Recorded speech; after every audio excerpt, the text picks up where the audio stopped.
मुल्क में सोने की फी तोला कीमत में 4,600 रुपए की कमी हो गई है। फी तोला सोना 4,27,436 रुपए का हो गया है।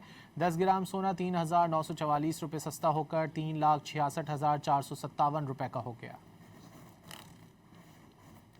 मुल्क में सोने की फी तोला कीमत में 4,600 रुपए की कमी हो गई है। फी तोला सोना 4,27,436 रुपए का हो गया है। 10 ग्राम सोना 3,944 रुपए सस्ता होकर 3,66,457 रुपए का हो गया। मुल्क में सोने की फी तोला कीमत में 4,600 रुपए की कमी हो गई है। फी तोला सोना 4,27,436 रुपए का हो गया है।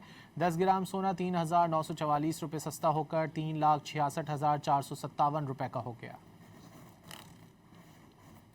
मुल्क में सोने की फी तोला कीमत में 4,600 रुपए की कमी हो गई है। फी तोला सोना 4,27,436 रुपए का हो गया है। 10 ग्राम सोना 3,944 रुपए सस्ता होकर 3,66,457 रुपए का हो गया।